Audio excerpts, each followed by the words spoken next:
America के पूर्व joint chief of staff के वाइस चेयरमैन रहे सैंडी विनफील्ड ने दावा किया है कि ईरान के साथ जारी संघर्ष में अमेरिका अहम मिसाइलों की कमी का सामना कर सकता है।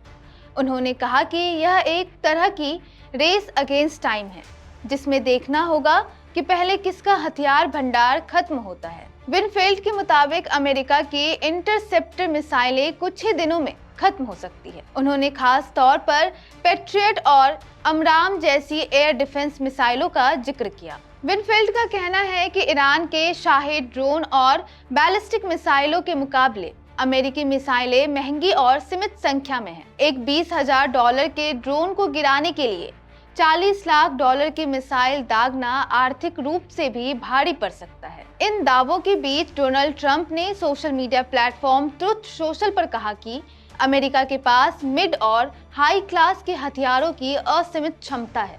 उन्होंने मीडिया रिपोर्ट्स को गलत और शर्मनाक बताया। अमेरिकी सेंट्रल कमांड यानी यूनाइटेड स्टेट्स सेंट्रल कमांड ने बताया कि अब तक ईरान 500 से ज्यादा मिसाइलें और 2000 ड्रोन लॉन्च कर चुका है। माना जा रहा है कि ईरान के पास अभी भी हजारों मिसाइलें और बड़ी संख्या में शाहिद ड्रोन का भंडार मौजूद है। वहीं विनफील्ड ने यह भी आरोप लगाया कि युद्ध के स्पष्ट उद्देश्य तय न होने से सेना का काम मुश्किल हो गया है।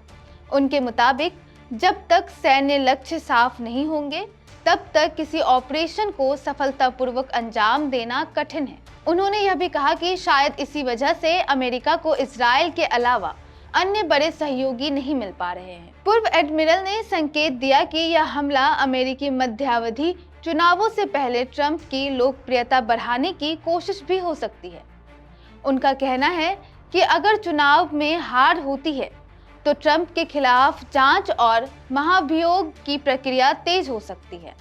साथ ही तेल की बढ़ती कीमतें महंगाई बढ़ाकर राजनीतिक जोखिम और बढ़ा सकती है। विनफील्ड का मानना है कि यह संघर्ष किसी परमाणु समझौते के जरिए खत्म हो सकता है, जिसमें ओमान और कतर जैसे देश मध्यस्थ की भूमिका निभाए।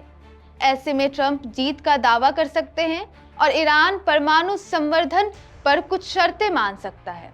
यह बयान ऐसे समय में आया है जब दोनों देशों के बीच तनाव चरम पर है और पूरी दुनिया की नज़र इस टकराव पर टिकी हुई है। इस खबर पर फिलहाल इतना ही।